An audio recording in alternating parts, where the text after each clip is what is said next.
नमस्कार दोस्तों, आप सभी का बहुत बहुत बहुत स्वागत है हमारे आपके प्यारे अपने ऑफिशियल यूट्यूब चैनल अपार एजुकेशन पर। जैसा कि आप दोस्तों आप लोगों को पता होगा कि आज 18 जुलाई दिन शुक्रवार है, यानी कि फ्राइडे 18 जुलाई 7 2025। आज के दिन हम आपके सामने फिर से एक fresh new update current affairs में लेके आए हैं, जो कि हाल ही फिलहाल की घट रही घटनाओं पर हमारे खेलकूद, शिक्षा, स्वास्थ्य, तकनीकी, नवाचार और विभिन्न तरह के जो क्षेत्र हैं, जैसे कृषि हो गया, स्वास्थ्य हो गया, है ना। तो इन सभी के क्षेत्रों में जो कुछ बदलाव हुए हैं, जो करंट अफेयर्स में नए नए क्वेश्चन बन रहे हैं, उन पर आज हम पुनः आपसे यानी अगेन फिर एक बार डिस्कस करने वाले हैं, जो कि हमारा आज का यानी दैनिक समसामयिकी है, डेली करंट अफेयर्स है, जिसमें आपका जीके और जीएस दोनों कवर हो जाएगा।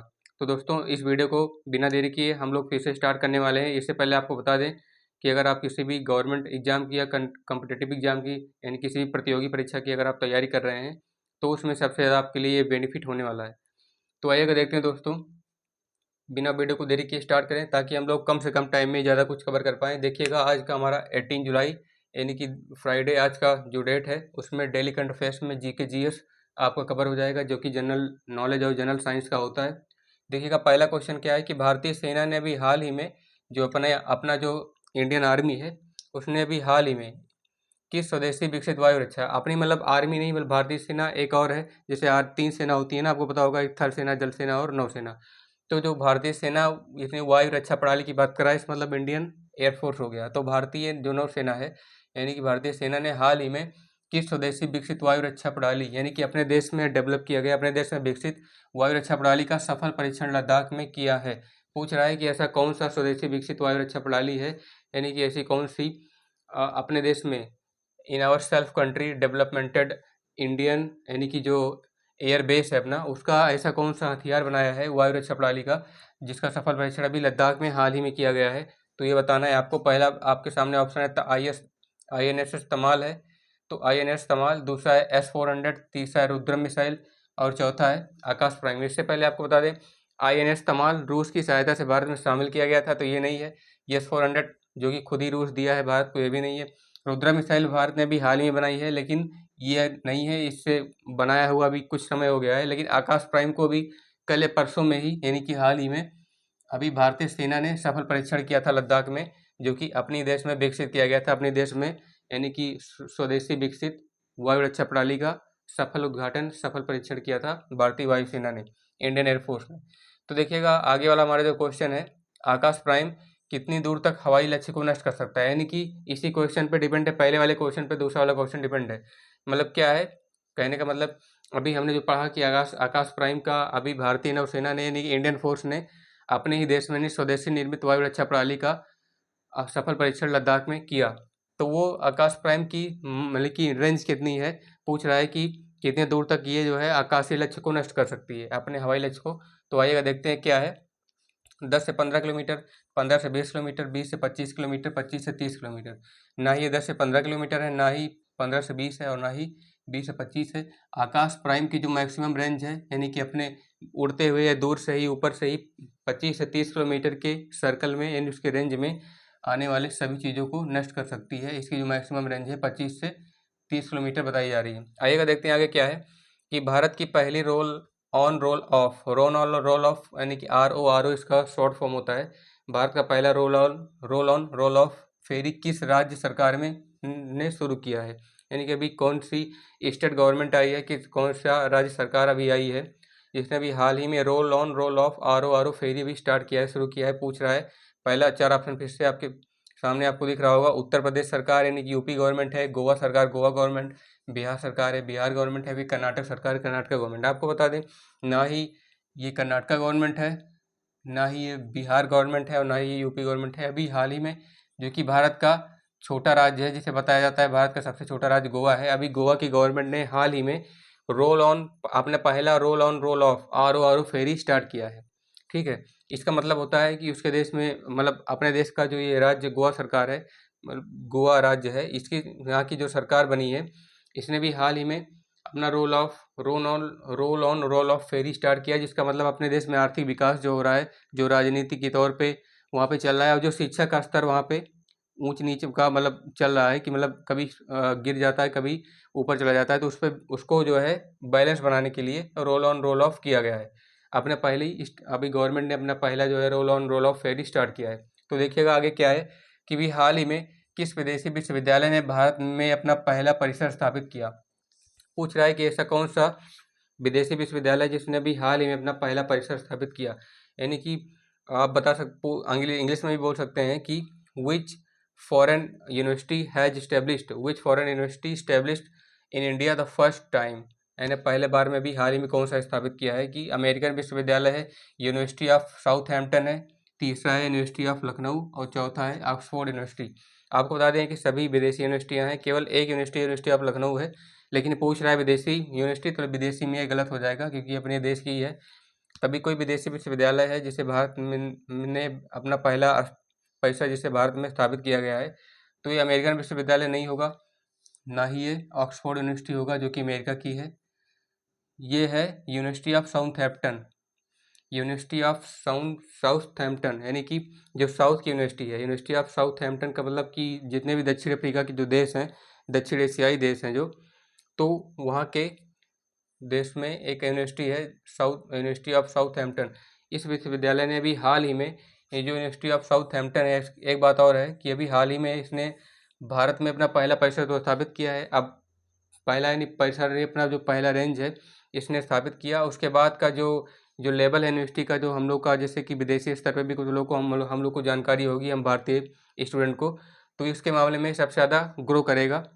तो जो कि इंडिया के लिए सबसे ज़्यादा अच्छा है जानना कि इंडिया मतलब अभी वर्ल्ड में किस तरह का डेवलपमेंट चल रहा है, किस तरह का वहाँ का एजुकेशन स्तर है, हम लोग इससे ज़्यादा समझ पाएंगे। आइएगा देखते हैं आगे क्या है कि यूनिवर्सिटी ऑफ साउथहैम्पटन के भारतीय परिसर का उद्घाटन भारत के किस मंत्री ने किया।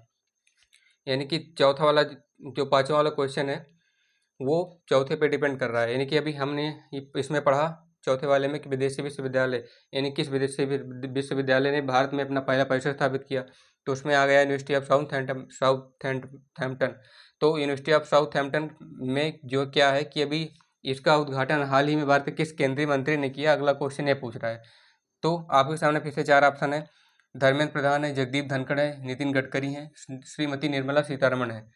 तो दोस्तों आपको बता दें कि इसमें से कोई एक केंद्रीय मंत्री है, कोई एक कैबिनेट मिनिस्टर है। तो आइएगा देखते हैं कौन सा है। जगदीप धनखड़ है, नहीं। ना ही नितिन गडकरी है, ये भी नहीं है। ना ही फाइनेंस मिनिस्टर अपने निर्मला सीतारमण जी हैं, ये भी नहीं है।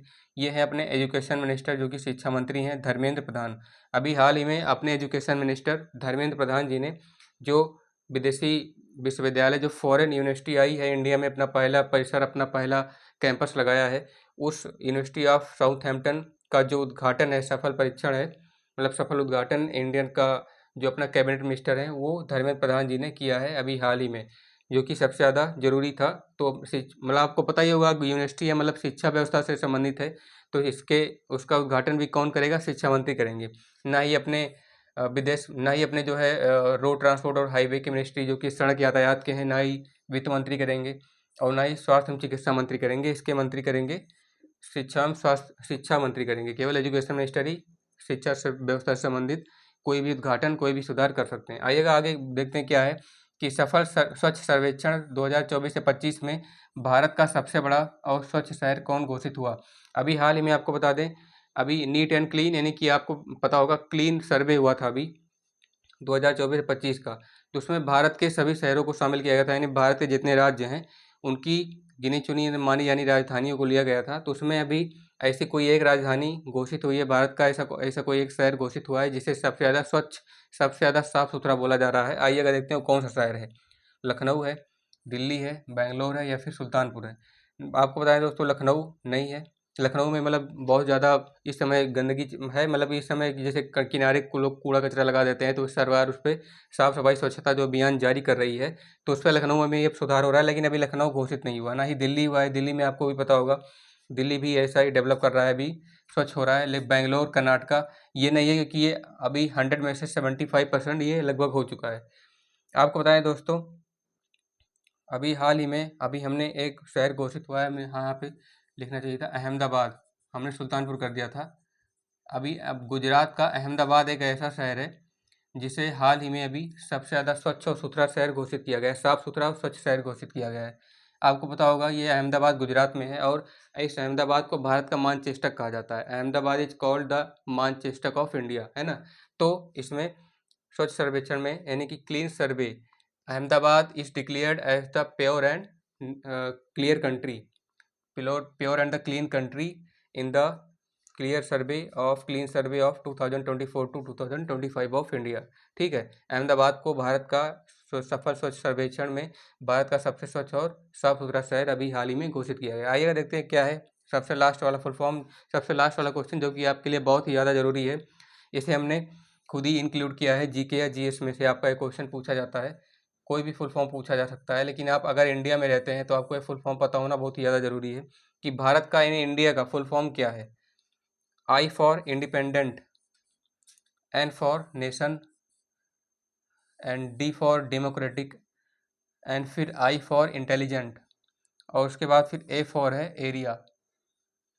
हमने आपको एक एक पॉइंट करके बता दिया। आप देखिएगा हिंदी में क्या होता है। इंडिपेंडेंट, हमारा भारत 1947 के बाद आज़ाद हुआ था, अब ये आत्मनिर्भर बन रहा है। इसका मतलब क्या हुआ, ये किसी पे डिपेंडेंट नहीं है, इसलिए क्या है, ये इंडिपेंडेंट है, यानी कि आत्मनिर्भर। ठीक है, किसी के वश में नहीं, अपने वश में है। ठीक है, अपना काम खुद कर रहा है, आत्मनिर्भर बन रहा है। नेशन का मतलब क्या होता है, राष्ट्र होता है, पता होगा आपको, देश होता है।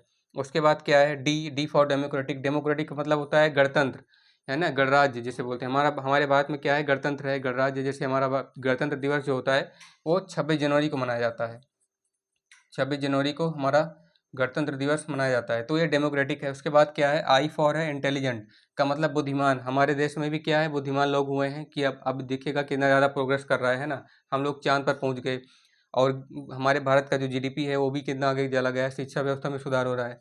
तो देखिएगा एरिया का मतलब क्या है, क्षेत्र, यानी कि हमारे भारत का स्वतंत्र देश है, स्वतंत्र राष्ट्र है, जिसमें गणराज्य भी हैं, बुद्धिमान लोग भी हैं, उनका एक क्या है, एक क्षेत्र है, जिसका फुल फॉर्म है independent nation of democratic and intelligent area. तो दोस्तों, आशा करता हूँ हमारे द्वारा इस वीडियो में दी गई आपको हर एक डिटेल जो कि हमने अच्छे समझाया, आपको बहुत ही ज़्यादा समझ में आया होगा। तो दोस्तों, अगर आप हमारी वीडियो चैनल पे नए हैं, पहली बार वीडियो को देख रहे हैं, तो चैनल को लाइक कीजिएगा, वीडियो को लाइक कीजिएगा, चैनल को सब्सक्राइब कीजिएगा, और शेयर और कमेंट करना ना भूलिएगा। मिलते हैं आपसे नेक्स्ट वीडियो में, तब तक के लिए धन्यवाद।